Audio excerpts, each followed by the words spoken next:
বরেণ্য শিল্পী ও সাংস্কৃতিক ব্যক্তিত্ব মুস্তাফা মনোয়ারের মরদেহ সর্বস্তরের মানুষের শ্রদ্ধা জানানোর জন্য রাখা হয়েছে শহীদ মিনারে।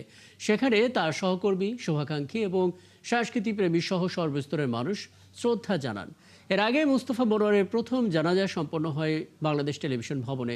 সেই জানাজায় তথ্যমন্ত্রী জহিরুদ্দিন স্বপন সহ তার দীর্ঘদিনের সহকর্মীরা অংশ নেন। এসব উপস্থিত সবাই স্মরণ করেন শিল্প ও গণমাধ্যমে মুস্তাফা মনোয়ারের রেখে যাওয়া অসামান্য অবদানের কথা। সোমবার সকালে রাজধানীর স্কয়ার হাসপাতালে চিকিৎসাধীন অবস্থায় মারা যান মুস্তাফা মনোয়ার। 21শে পদকপ্রাপ্ত চিত্রশিল্পী ও নির্মাতা মুস্তাফা মনোয়ার 1935 সালের 1 সেপ্টেম্বর মাগুরা জেলার নাকুল গ্রামে জন্মগ্রহণ করেন। তার পৈতৃক বাড়ি ঝিনাইদহের শৈলকুপা উপজেলার মনোহরপুর গ্রামে। তিনি প্রখ্যাত কবি গোলাম মুস্তাফার সন্তান। মুস্তাফা মনোয়ার এমন একজন মানুষ এবং তিনি তার জীবনে এত মৌলিক কিছু কাজ করেছেন যা প্রজন্ম থেকে প্রজন্ম পৌঁছে দেওয়ার জন্য আমাদের মন্ত্রণালয়ের পক্ষ থেকে আমরা উদ্যোগ নেওয়ার চেষ্টা করব এবং সেটা যদি সঠিকভাবে করতে পারি সেটাই হবে তার মতো মানুষের প্রতি আমাদের সঠিক এবং গভীর শ্রদ্ধা, ভালোবাসা। আর ওনার কাছে অনেক শিখেছি, আসলে আমরা সবাই শিখেছি। তিনি আমাদের সবারই শিক্ষক ছিলেন। আর জাতীয়ভাবে, আন্তর্জাতিকভাবে তার যে কাজ যেভাবে সমাদৃত হয়েছে সেটা অসাধারণ। তারা কেউ টেলিভিশন কোনোদিন জীবনে দেখেননি, কিন্তু তাদের হাতেই গড়ে উঠল টেলিভিশনের সুবর্ণ সময় এবং তারা নিজেদের দক্ষতা এবং ভাবনা দিয়ে, শিল্পস্রষ্টা দিয়ে তারা টেলিভিশনকে এক নতুন উচ্চতায় নিয়ে গেলেন। এই শহীদ মিনারের বোধহয় প্রতিটি ইটের সঙ্গে মুস্তাফা মনোয়ারের নাম লেখা থাকবে। এর পেছনে যে লাল সূর্যটা, সেটা তার নিজস্ব ডিজাইন করা ছিল। উনি ছিলেন একজন উচ্চমানের রুচি সম্পন্ন শিল্পী এবং উচ্চমানের রুচি সম্পন্ন শিল্পী এবং সেই শিল্পী ছবি আঁকায়, সেই শিল্পী টেলিভিশনের পর্দায়, সেই শিল্পী আমাদের নাটকে, সঙ্গীতে। এই মুহূর্তে শহীদ মিনারে সর্বস্তরের মানুষ শ্রদ্ধা জানাচ্ছেন এই সংস্কৃত ব্যক্তিত্ব মুস্তাফা মনোয়ারের মরদেহে এবং সহকর্মী পার্থ সঞ্জয় তো সেখানে আছেনই। আরও একবার যুক্ত হচ্ছি তার সঙ্গে। পার্থ সঞ্জয়ের আগে আপনার মাধ্যমে আমরা শুনছিলাম নাট্যজনদের বক্তব্য, মামুনুর রশিদ, তারিক আনাম খান, রামেন্দ্র মজুমদার সহ অনেকে।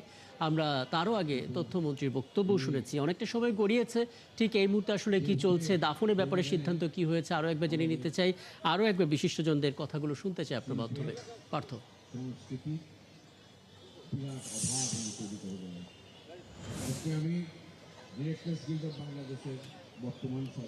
রাকিব, এর মধ্যে অনেক বিশেষ জনের কথা আপনি দর্শককে শুনিয়েছেন এবং বেশিরভাগই আসলে নাট্যজন, সংস্কৃতিজন। এর বাইরেও চিত্রকলার মানুষ কথা বলেছেন। শিল্পী মনিরুল ইসলাম ছিলেন এবং একই সঙ্গে তিনি যখন দ্বিতীয় বর্ষে চারুকলায়, তখন তার শিক্ষক ছিলেন মুস্তাফা মনোয়ার, তিনি সেই স্মৃতিচারণ করছিলেন এবং একই সঙ্গে শিল্পের সব অঙ্গনের মানুষের আসলে উপস্থিতি আমরা লক্ষ্য করেছি। এর আগে বাংলাদেশ টেলিভিশন ভবনে তার প্রথম নামাজে জানাজা অনুষ্ঠিত হয়েছে। সেখানে তথ্যমন্ত্রী ছিলেন, সেখানে বাংলাদেশ টেলিভিশনের মহাপরিচালক ছিলেন, সেখানে বাংলাদেশ টেলিভিশনের অগ্রজ প্রযোজক মহামিদ ছিলেন। তারা কথা বলেছেন, তারা শ্রদ্ধা জানিয়েছেন এবং এই মুহূর্তে শ্রদ্ধা জ্ঞাপন চলছে এবং বেলা 12:30-এ তার মরদেহে গার্ড অব অনার প্রদান করা হবে, এরকম তথ্য আমাদের কাছে রয়েছে। এবং সেই 12টার প্রায় অনেকটুকুই সময় পার হয়েছে। নিশ্চয় আর কিছুক্ষণের মধ্যে সে শ্রদ্ধা জ্ঞাপন শেষে বা গার্ড অব অনার প্রদান শেষে তার মরদেহ নিয়ে যাওয়া হবে ঢাকা বিশ্ববিদ্যালয়ের কেন্দ্রীয় মসজিদে। সেখানে তার দ্বিতীয় নামাজে জানাজা অনুষ্ঠিত হবে এবং তারপর তার দীর্ঘদিনের প্রতিষ্ঠান, তার প্রথম প্রতিষ্ঠান চারুকলা ইনস্টিটিউটে তার মরদেহ রাখা হবে এবং সেখানে শ্রদ্ধা জ্ঞাপন পর্বটি ছোট হবে বলে মনে করা হচ্ছে এবং তারপর তার মরদেহ নিয়ে যাওয়া হবে বনানী কবরস্থানে।